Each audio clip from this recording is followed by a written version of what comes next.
Lisa Reynolds had been up since 5 a.m. She had worked a full 12-hour shift at the hospital, running from room to room, answering call lights, comforting anxious patients, and making sure medications were given on time. She had barely eaten, and her feet ached from standing all day. But there was no time to rest. She had one last errand before she could finally go home to her daughters. It was the first of the month, which meant bills were due soon. She held her paycheck tightly in her gloved hand as she pulled into the bank's parking lot. It wasn't a big check, but it was enough to keep the lights on, keep food in the fridge, and make sure her two little girls, Maya and Jordan, had what they needed. Lisa took a deep breath before stepping inside. The bank was busy, as expected. The line stretched almost to the door, filled with people handling their business before the day was over. She let out a small sigh, but she was used to waiting. Patience was something she had mastered over the years, both as a nurse and as a black woman. As she stood in line, she watched as an elderly white woman in front of her approached the counter. The teller, a middle-aged woman with short blonde hair, greeted her with a bright smile. "Good afternoon, Mrs. Williams. How are you today?" "Oh, I'm doing just fine, dear. Just making my usual deposit," the woman replied, handing over a check. Lisa watched as the teller processed the transaction smoothly. No questions, no issues, just a polite exchange of words, a few clicks on the computer, and a printed receipt. "Have a wonderful day," the teller said, still smiling. "You too, dear," Mrs. Williams responded as she walked away. Lisa stepped forward, setting her paycheck on the counter. "Good afternoon," she said, her voice warm but tired. The teller glanced at her, and immediately, the friendly smile disappeared. Her eyes flicked down to Lisa's scrubs, then back up to her face. Her posture stiffened as if she had suddenly switched into a different mode, one that Lisa had seen far too many times before. She picked up Lisa's check and examined it closely, flipping it over as though looking for something suspicious. Then she sighed, almost irritated. "Do you have an account with us?" she asked flatly. Lisa blinked. "Yes, I do," she answered, a little surprised by the question. The teller barely nodded before typing something into the computer. A frown settled on her face.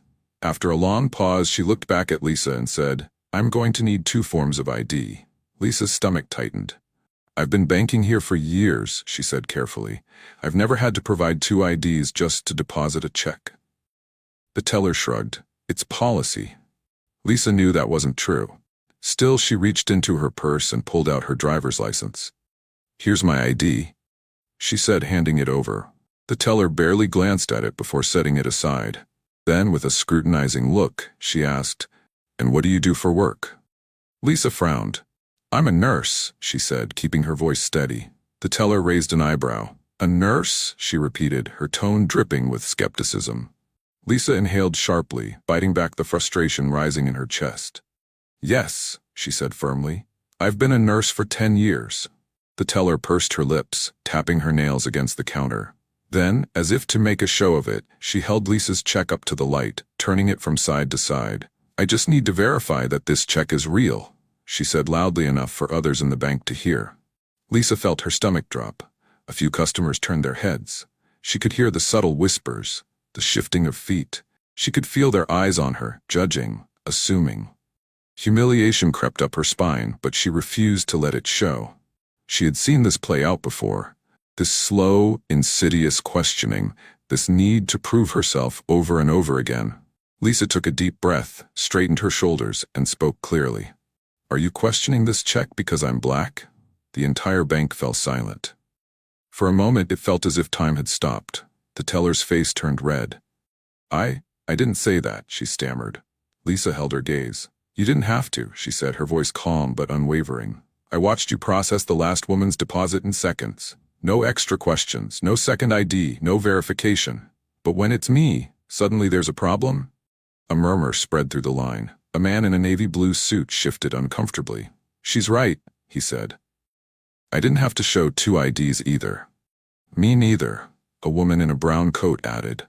The teller swallowed hard, her hands trembling as she quickly typed into the computer.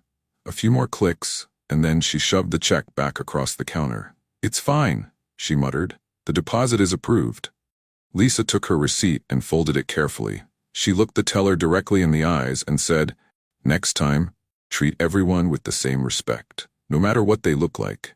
Then, without another word, she turned and walked away. The moment she reached the exit, something unexpected happened. Applause. It started softly, then grew louder. People clapped, some nodding at her in silent solidarity, others looking at the teller with disappointment in their eyes. Lisa stepped outside into the crisp winter air, breathing in deeply. Her heart pounded, not from fear, but from the weight of standing up for herself. She hadn't just spoken for herself. She had spoken for every Black person who had ever been made to feel like they had to prove their worth. And as she walked to her car, she knew one thing for certain.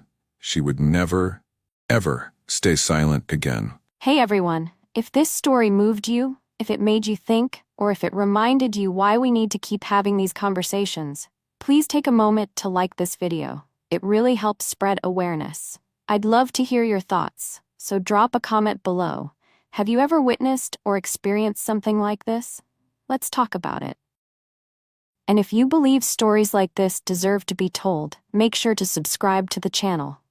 We're here to share real, powerful stories that need to be heard. Lastly, share this with your friends and family. The more people who see this, the more we can bring awareness and change. Thank you for watching and being part of this journey. Let's keep pushing forward, together.